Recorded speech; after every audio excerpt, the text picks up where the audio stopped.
2021 সালে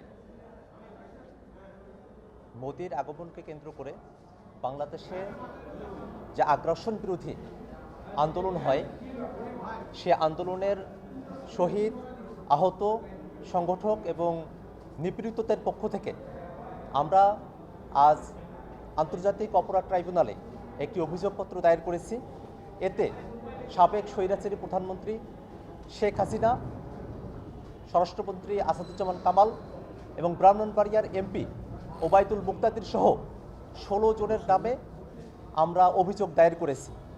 আপনারা জেনে থাকবেন, 2021 সালে যখন বাংলাদেশের সমস্ত মানুষ, ডান বাম সমস্ত চিন্তার মানুষেরা যখন ভারতের আগ্রাসনের প্রতিবাদে, ভারতের প্রধানমন্ত্রী নরেন্দ্র মোদীর আগমনের প্রতিবাদে সারা দেশে আন্দোলন সংগ্রাম করছিলেন, সেই সময়টাতে এই নিরস্ত্র মানুষগুলোর উপরে নির্বিচারে গুলিবর্ষণ করা হয়। আপনারা জানবেন যে সরকারি হিসেব মতোই 17 জনকে গুলি করে হত্যা করা হয়। ব্রাহ্মণবাড়িয়ায়, চট্টগ্রামের হাটহাজারী এবং ঢাকায় নির্বিচারে মানুষের উপরে নিপীড়ন এবং গুলিবর্ষণ করা হয়েছিল। এবং সেই সময়ের প্রেক্ষাপটে আমরা দেখেছি বাংলাদেশের সমস্ত থানাগুলোকে বালুর বস্তা রেখে তার উপরে স্টেনগান মেশিন বসিয়ে থানাগুলোকে একটা সামরিক ক্ষেত্রে পরিণত করা হয়েছিল। বাংলাদেশ পুলিশকে মিলিটারি বাহিনীতে পরিণত করবার একটা চেষ্টা সেই সময়টাতে আমরা লক্ষ্য করেছি। এবং একই সাথে আমরা এটাও খেয়াল করেছি, যারা সেই আন্দোলনের সময়টাতে আহত হয়েছিলেন, ব্রাহ্মণবাড়িয়া থেকে যারা এসেছিলেন, ঢাকায় তাদেরকে চিকিৎসা নিতে দেওয়া হয় নাই। যারা ব্রাহ্মণবাড়িয়া থেকে চিকিৎসার উদ্দেশ্যে ঢাকায় এসেছিলেন, তাদের কাগজপত্র দিতে লাল কালিতে চিহ্নিত করে তাদেরকে চিকিৎসা বঞ্চিত করা হয়েছিল। এবং আমরা আরও জেনে থাকবেন যে সেই সময়টাতে শুধুমাত্র ব্রাহ্মণবাড়িয়াতেই 54টি মামলা দায়ের করে প্রায় 7,000 মানুষকে আসামি করা হয়। একটা কালেকটিভ পানিশমেন্টের ব্যবস্থা করে তৎকালীন সরকার। আমরা যারা সেই সময়টাতে এই আগ্রাসন বিরোধী আন্দোলনে নেতৃত্ব দিয়েছি, যারা সংগঠিত করেছি, যারা এই আন্দোলনে শহীদ হয়েছেন তাদের পরিবারের পক্ষে এবং আহত যারা হয়েছেন এবং যারা নিপীড়িত হয়েছেন তাদের পক্ষে আজ শেখ হাসিনা, স্বরাষ্ট্রমন্ত্রী তখনকার আসাদুজ্জামান কামাল এবং ব্রাহ্মণবাড়িয়ার এমপি ওবায়দুল মুক্তাদির সহ 16 জনের বিরুদ্ধে আমরা আজ আন্তর্জাতিক অপরাধ ট্রাইব্যুনালে অভিযোগ দায়ের করেছি। আজকে আমাদের এই অভিযোগ যিনি দায়ের করেছেন, আসাদুল্লাহ রাতিনের বাবা। সেই সময় আসাদুল্লাহ রাতিন শহীদ হয়েছিলেন, মাত্র 17 বছর বয়সী একজন ছেলে। তার বাবা শফিকুল ইসলাম আমাদের সাথে উপস্থিত আছেন। আমরা তার কাছ থেকে সেই সময়ের বর্ণনাটি শুনব। সরকারি হিসেবে 17 জন, বেসরকারি হিসেবে আরো বেশি। ছেলের নামটাও বলবেন। মানবতা বিরোধী মামলা। আমার নাম মোহাম্মদ শফিকুল ইসলাম। আমার ছেলে আসাদুল্লাহ রাতিন, আসাদুল্লাহ রাতিন যে গুলিবিদ্ধ হইয়া যে মারা গেছে। আজকে আমি এই অভিযোগ দাখিল করার জন্য আন্তর্জাতিক ট্রাইব্যুনাল আসলাম, যে ন্যায় বিচার পাওয়ার জন্য। এতদিন তো আওয়ামী লীগের ছত্রছায়া আমরা ভিড়তে পারি নাই বা আসার কোনো সুযোগ ছিল না। আঙ্কেল, কোথায় ঘটনা ঘটছে? ঘটনাটা একটু বর্ণনা দেন। ব্রাহ্মণবাড়িয়া আমাদের এলাকাতে, সিলেট, কুমিল্লা সিলেট হাই রোডের পাশে, আমার বাড়ির পাশেই একটা জায়গায় আমার ছেলের গেছিল ডায়াবেটিস ওষুধ আনতে গেছিল শহরে। আসার পথে দেখছে যে বিশৃঙ্খলা দিকে রিস্কাতে নামে হাইটা আসে একটা গাছের আজকে যে দাঁড়িয়েছিল। ওই মুহূর্তে কিছু পুলিশ আমার ছেলেকে লাঠি দিয়ে ফালাই দিয়ে সে তার বয়ে ফালা দিছে। ফালা দিয়ে ইচ্ছা মতে বন্দুকের বাদ দিয়া যে বেরিয়েছে। বাইরে এসে মনে করছে সে বুঝি মারা গেছে। ওই সময় সে অজ্ঞান। তাই পুলিশ স্টেশনের যে কোনো একটা রুম মনে হয় আছে, ওখানে নিয়ে সব লোক নিয়ে ওই যে ফালাইছে।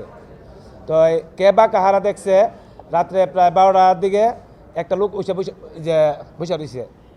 তো একে দিয়া পুলিশ ভ্যান দিয়া কুমিল্লা মেডিকেলে যে ফালাইতে আসছে। তো আমি জিজ্ঞেস করলাম, পরে আবার প্রায় 2:40 আমার ছেলে ফোন দিছে যে আব্বু আমি রাতিন, যে তোমার পাশে কে আছে তুমি তাকে দাও। দেওয়ার পরে সে সে বলল যে এটা কি ছেলে আপনার? আমি বলি, জি আমার ছেলে। তো আপনার ছেলে হয় তো দ্রুত আপনি কুমিল্লা মেডিকেলে চলে আসেন। আপনি বলতে থাকেন। হ্যাঁ, কুমিল্লা মেডিকেলে চলে আসেন। তো এখানে আমি অ্যাম্বুলেন্স নিয়ে কুমিল্লা মেডিকেলে প্রায় ভোর 5টার সময় যাই উপস্থিত হই। যাই দেখি যে জরুরি বিভাগের সামনে ফ্লোরে রক্ত ভিজা অবস্থায় সুপ কথা সারা শরীরে রক্ত।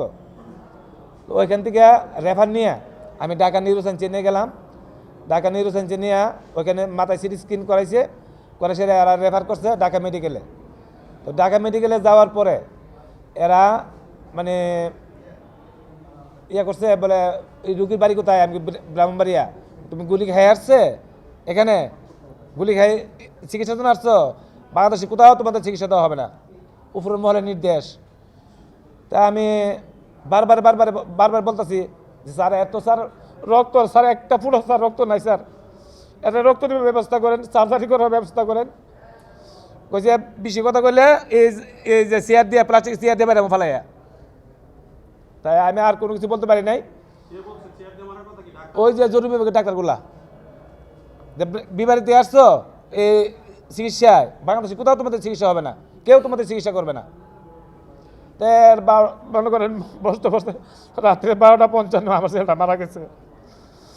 কয় তারিখ ছিল? ওই দিন ছিল 30 তারিখ রাত, 30 তারিখ রাত্রে 12:55। আমার ছেলে মানে একটা কারিগরি, প্রথমে কিছু আলেম প্রকৃতি ছিল, পরে এরা বিদেশ পাঠানোর জন্য কারিগরি ওই যে বিদেশ একটা ট্রেনিং সেন্টার দিয়েছিলাম, ওখান থেকে শিক্ষা আসতো। তা সেই সুযোগ আর আমার হয় নাই আর কি। বয়স ছিল জি, কত জি। তখন? বয়স ছিল কত? এই যে 17 বছর। আমি ন্যায় বিচার চাই।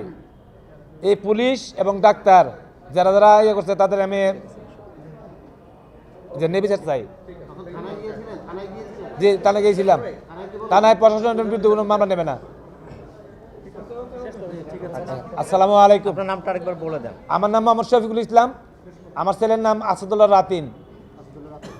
সম্মানিত সাংবাদিকবৃন্দ, আপনারা যেমনটা শুনলেন, সে সময়টাতে বাংলাদেশের জনগণের বিরুদ্ধে গিয়ে শেখ হাসিনা প্রশাসন যেভাবে বাংলাদেশের মানুষের উপরে নির্বিচারে গুলি চালিয়েছে, আমরা 2021 সাল সহ বাংলাদেশের সমস্ত সময়ের প্রেক্ষাপটে যারা আগ্রাসন বিরোধী আন্দোলন করেছি, যারা নেতৃত্ব দিয়েছি, যারা যে পরিবারগুলোতে শহীদ সদস্যরা আছেন এবং আহতরা আছেন এবং নিপীড়িতরা আছেন, তাদের পক্ষ থেকে শেখ হাসিনা সহ সেই সময়টাতে যারা এই গুলিবর্ষণের নির্দেশ দিয়েছেন, বাংলাদেশের মানুষের বিরুদ্ধে মানবতা বিরোধী অপরাধ করেছেন, তাদের সকলের আমরা ন্যায্য শাস্তি আমরা দাবি করছি। একই সাথে থ্যাংক ইউ আপনাদেরকে, থ্যাংক ইউ, ধন্যবাদ সকলকে। আসসালামু আলাইকুম। রাতিনের ছবি টবি আছে নাকি? জি, আছে।